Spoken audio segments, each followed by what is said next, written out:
It was a November afternoon in Chicago. Donald Trump, clad in a long blue-black coat and red tie, strolled down Michigan Avenue.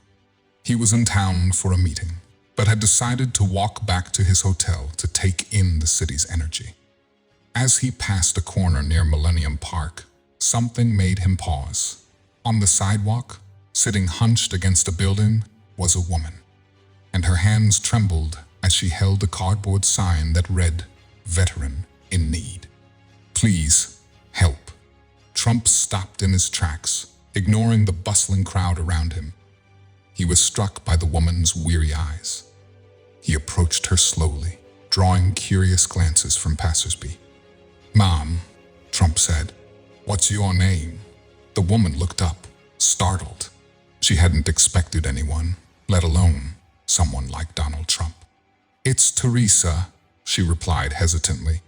"Teresa Hensley." "Teresa," Trump said, kneeling in front of her. "You're a veteran?" "Yes, sir," she said, her voice barely above a whisper.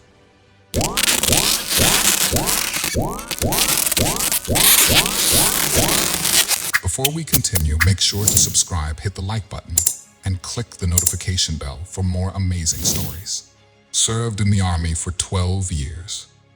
Got injured overseas and, well, things haven't been easy since. Trump nodded, absorbing her words. "Why are you out here? Don't you have a place to stay?" Teresa shook her head. "Lost my apartment months ago. Couldn't keep up with the rent. Been trying to get back on my feet. It's hard." Her words hit Trump harder than he expected. Here was someone who had given years of her life to serve the country, now reduced to begging on the streets. He couldn't just walk away.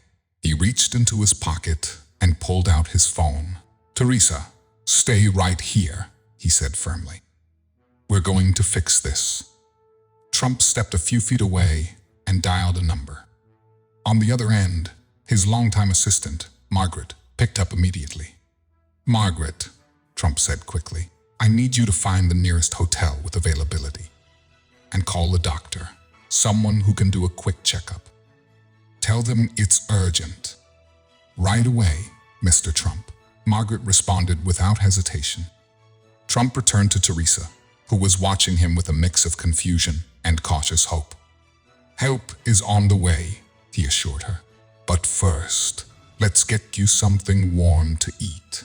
He flagged down a food vendor nearby and bought Teresa a steaming bowl of soup and a sandwich. She ate slowly, her hands shaking from the cold. As she ate, Trump asked her about her life, her time in the Army, her family, and how she ended up here.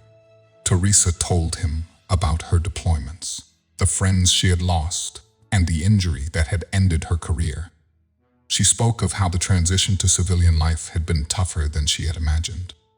Minutes later, a sleek black SUV pulled up to the curb. Margaret had worked fast. A well-dressed driver stepped out, holding open the door. "Teresa," Trump said gently, helping her to her feet, "this is for you. We're taking you somewhere safe."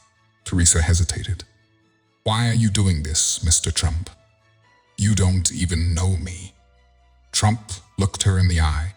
"Because someone should have done it a long time ago." The SUV whisked them away to a nearby luxury hotel. The staff, prepped by Margaret, greeted Teresa like a VIP. She was escorted to a suite on the top floor, where a hot shower, fresh clothes, and a warm bed awaited her. A doctor arrived soon after to examine Teresa, providing medicine for her ailments and advice on how to regain her health. Trump stayed nearby, making sure everything was handled smoothly. Meanwhile, Margaret had contacted Veterans United Support Services, a nonprofit that specialized in helping homeless veterans reintegrate into society. Within the hour, their representative, a cheerful woman named Lisa, arrived to meet Teresa. "Teresa," Lisa said, sitting beside her, "we're going to help you with housing, job training, and anything else you need. You're not alone anymore." Teresa's eyes filled with tears. She looked at Trump, who stood quietly in the corner, and said, Trump stepped forward with a kind expression. You don't need to thank me, Teresa. You earned this a long time ago, he told Teresa. By the next morning, Teresa had a new plan for her life. Veterans United had found her temporary housing, and Trump had arranged for his foundation to cover her rent for the first year. He even handed her a check to help with any immediate expenses. As Trump prepared to leave, Teresa stopped him. Mr. Trump, she said, her voice steady now. You've changed my life in ways I can't describe. Thank you very much. Trump smiled and replied, Teresa, you're going to do great things. Just promise me one thing. Pay it forward someday. I will, she said with a newfound determination in her voice. As Trump walked out of the hotel and back into the bustling city, he felt a quiet sense of satisfaction. In a matter of hours, one life had been transformed. And for Teresa Hensley, the future suddenly looked bright. And this brings us to the end of this story.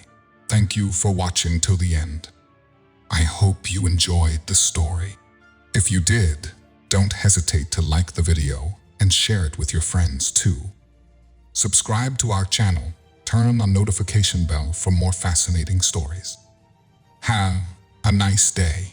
Binding bonds through beautiful tales. Thank you for watching.